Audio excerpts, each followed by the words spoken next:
Hi, everyone. This is Mary Beth Hunter with the first episode of the Better Conflict Bulletin's new podcast, The Transformers, where we'll speak with people who are working on making the American conflict better. We'll include peace builders who are mediating difficult conversations between red and blue, teachers training their students in conflict skills, journalists who are committed to being trusted by all sides, and technologists asking what platforms can do to help. First, we're speaking with Mike Wasserman of the Constructive Dialogue Institute. He's the Vice President of Growth and Development for the CDI, and he's working on some exciting projects with online educational tools and original research. After the show, stay tuned for more information about how to stay in touch with us. Mike, thanks so much for joining us. Let's start at the beginning. It sounds like your origins were in the aftermath of the 2016 election. Talk a bit more about that.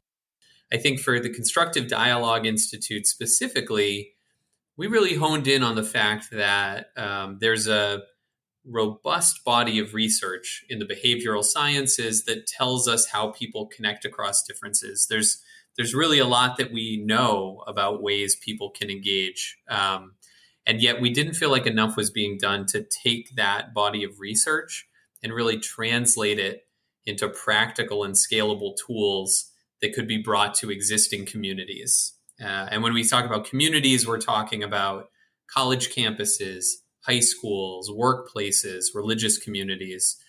So we created CDI really as a place where we could build digital, scalable tools that could provide large communities, thousands, tens of thousands of people, with some foundational norms and skills to understand where our beliefs come from, how you and I could look at the same set of facts and come to wildly different conclusions, and also some real hard, tangible skills for how we can have communication across those divides, active listening, inquiry-based dialogue models, really ways that we can find shared humanity, even across large divides. We understand you just had a name change. Tell us about that. Yeah, that's right. So the first 5 years we existed as Open Mind, and some people may know us that way. We changed our name to Constructive Dialogue Institute for a few reasons. One, as the name implies, constructive dialogue is really at the center of what we are working towards. It's this idea that we're not just trying to get people in a room. This isn't just discussion. There's something about a constructive nature to conversations that we think really needs to be the focus of bridge building work, of depolarization efforts, because this work isn't about getting everyone to agree, right? And it's not about having one unified view of the world.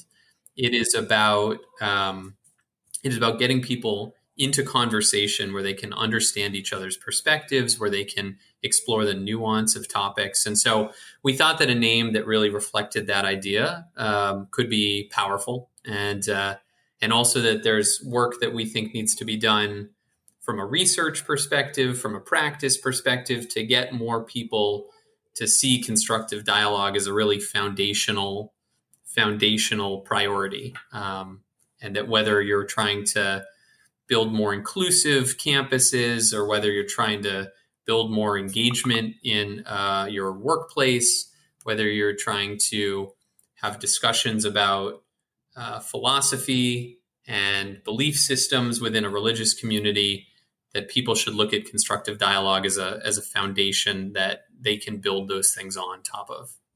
You mentioned using mindset and skill set with this program. Yeah, so we think that both mindset and skill set are really critical in this work to bridge divides or depolarize. The skill set piece, I think people get it, right? That there are practical skills around listening, around question asking and inquiry models. We call it an explorer mindset. There are skills around emotion regulation, so that when I'm in a tense conversation and I feel myself going into defensive mode or when I'm ready to attack or try to win the conversation, that I can redirect, calm myself down and say, okay, let me ask a question here and shift towards understanding, right? There are practical skills that people can learn so that they can have their colleagues feel heard or have their family members feel heard and respected, where they can actually find areas of alignment if there are any to be found. So there's skills that can focus on that. But the reason we also include mindset is because if you're not ready for that conversation, or if you don't buy into the fact that there's any value in talking with someone who has a different worldview, then regardless of how many skills you have, you're not going to do it. And so we really think that it's important to get people to understand the cognitive biases, the value structures that give us our current views of the world, as a way to understand ourselves better, but also to understand how someone could come to a different perspective. Because if you can understand how someone could come to a different perspective, you're more likely and you're more willing to engage with them to understand it. Sounds like this program can be used in personal lives too. Yeah, I mean, most of our work is done with education communities and workplaces. So a lot of our work is done across campuses or across a corporation. But I think one thing we consistently hear when we kind of talk with folks that have gone through the program together is even if this was delivered as part of onboarding for new employees, we'll talk to an employee that says, I had a really good conversation with my uncle for the first time in 2 years using your strategies, because we just haven't seen eye to eye on politics and I just haven't had a way to engage in them. So I think a lot of these skills, even though we're delivering them in an educational and workplace setting, they're applicable everywhere. Really, this is really just how people can connect. How many people need to go through this program before we start seeing a real difference? I will say that like I said, we really focus on scalability because we think that we need to be reaching millions and millions of people to have that kind of an impact. So far in our first 5 years, we've reached 55,000 learners, right? So that's not changing the landscape of America or other countries across the globe. But what we have been able to do is work with meaningful numbers of people across communities that in some ways are a microcosm of what's happening in the country at large, right? If you think about these 10,000 person workplaces that have very diverse sets of employees coming together, or you think about a 25, 30,000 person college campus,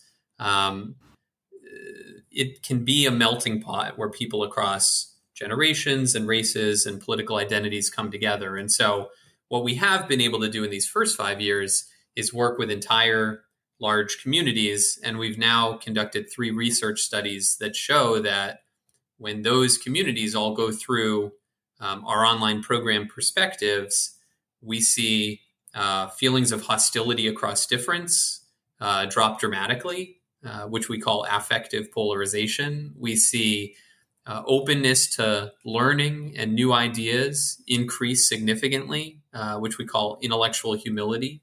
And we also see our work impacting belonging, feelings of psychological safety, reductions in self-censorship. And so we know that this can have both individual and community level effects. Our vision is to grow to reach at least 1 million learners a year by 2025.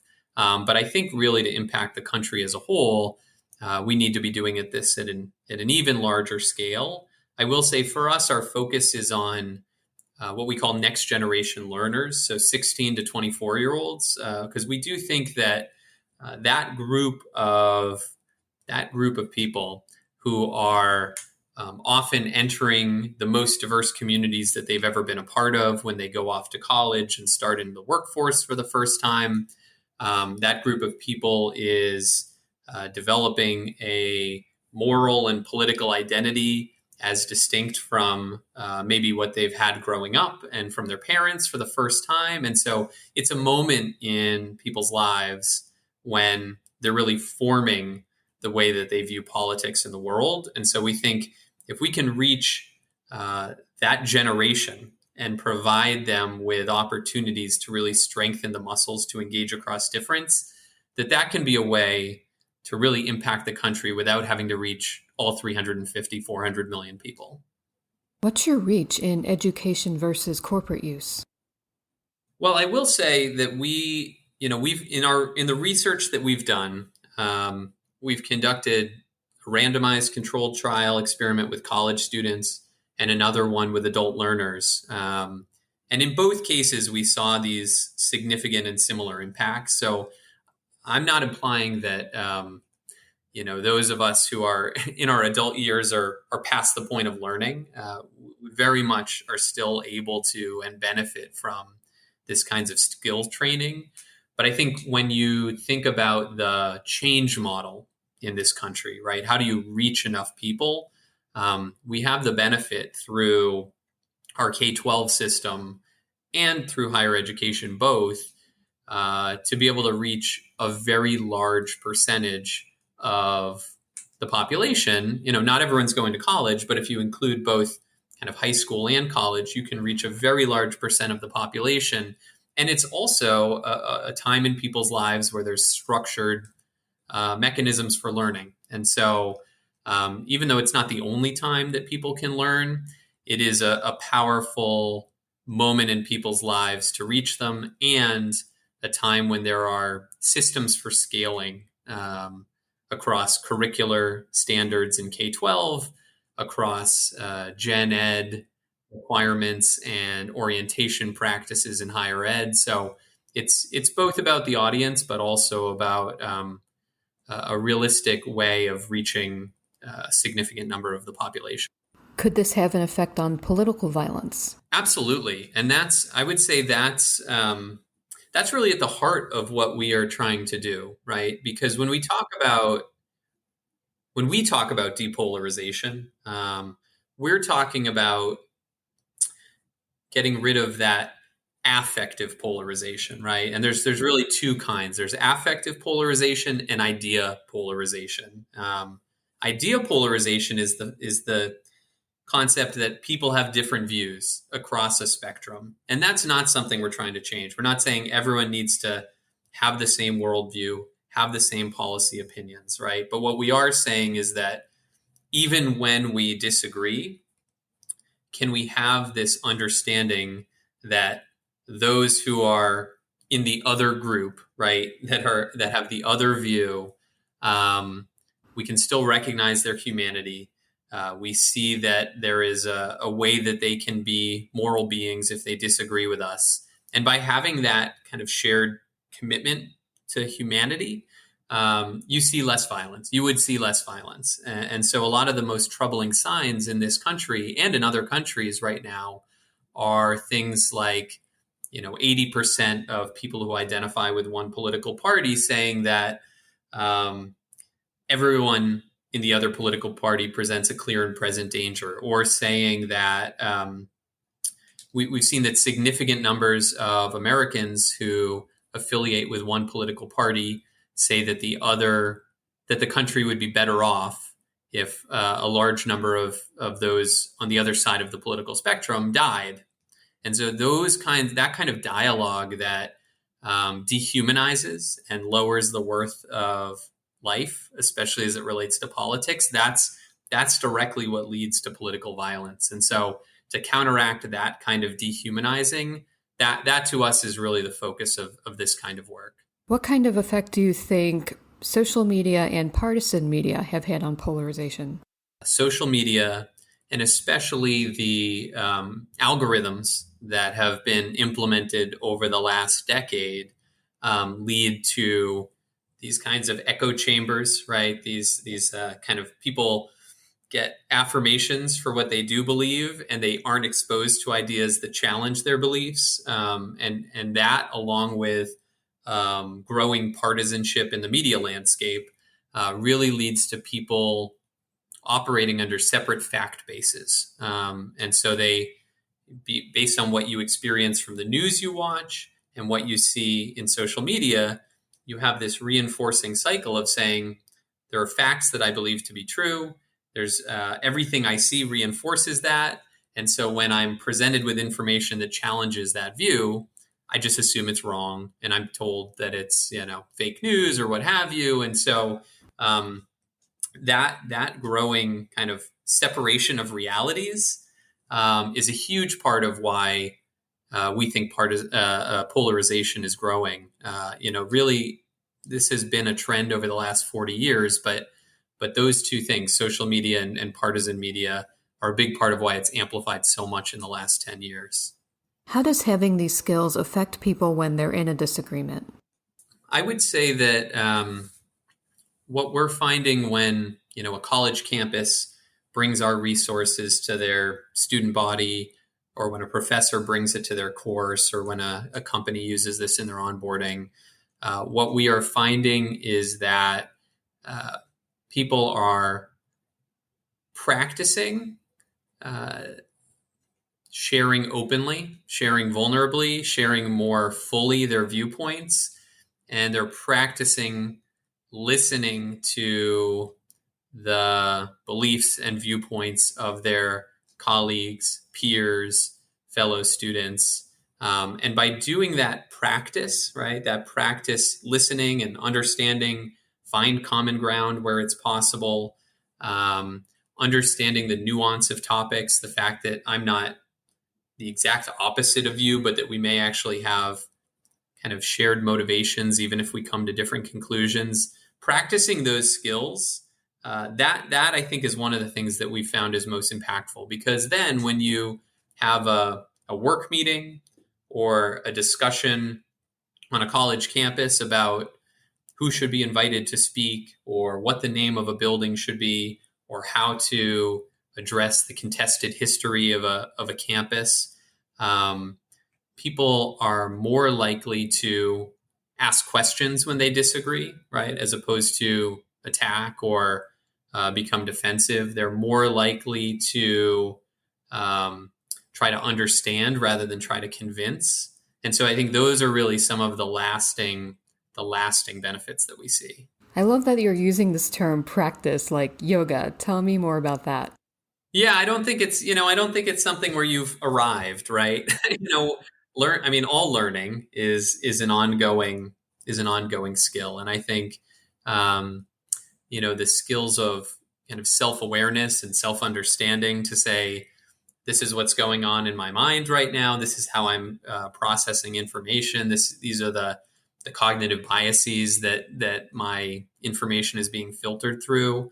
That's an active and ongoing practice that people need to bring into their lives. And so, yes, there's practice to develop this skill, but it's also something you have to keep doing.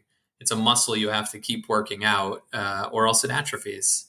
Do you think wide acceptance of this program could change the way people think about democracy? Well, let me put it this way. I think when we think about democracy building, I think often people talk about these pillars of democracy as voting and people's ability to vote, democratic institutions and the strength of those institutions, and even media landscapes and how information is accessible, right? And those are often viewed as the pillars of a strong democracy.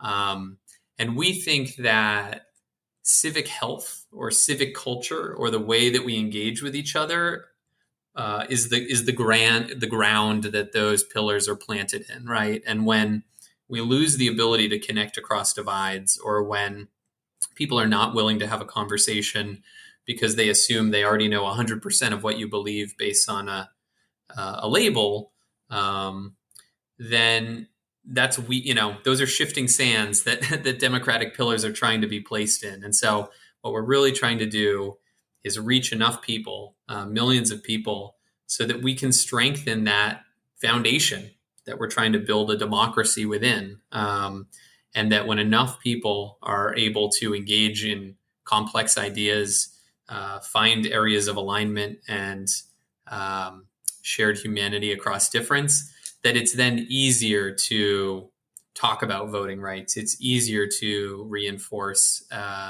democratic institution strengths. And so for us, the way that we are approaching growing, like I said, is really investing in this next generation of learners and leaders. And we're trying to do that through making free resources available to educators. So we have version of our full online learning program that high school teachers and that college professors can bring into their classrooms at no cost. We're really trying to lower any barrier to implementation. Second, we're working at an institutional level, so partnering with entire schools and districts or partnering with entire campuses on ways to embed online learning tools, training, instructional strategies across an entire campus. So envision, a 25,000 student campus where 5,000 new students are coming onto the campus every year. And we're working with colleges and envisioning doing this more often, where every single student learns these skills as they set foot on campus. So to have a campus say, this is part of what learning means here. To be a thinker and learner in the world, you have to engage across different ideas, and we're going to help you do that effectively. So we're beginning to do more work at an institutional level.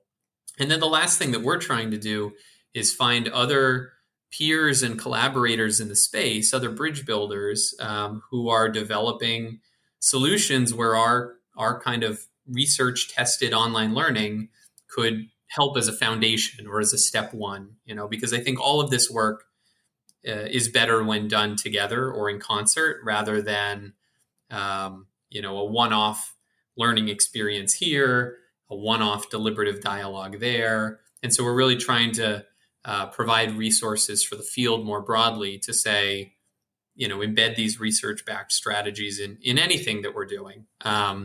So I'd say those are some of the core ways that we're looking to expand. And beyond that, for us, the other reason that we changed our name to the Constructive Dialogue Institute is because we wanted that institute piece to speak to a commitment to research. And so we research the efficacy of our tools, and that's critical for us, but we also are trying to do research that can inform the field more broadly. And so we are working with the Aspen Institute on projects like building a blueprint for college campuses navigating moments of conflict.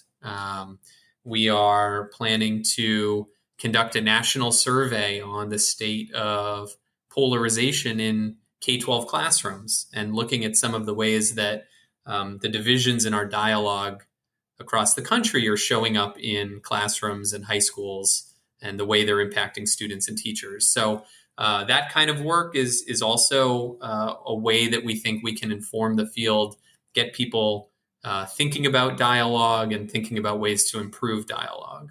What's the best way for people to find you if they're interested in your work?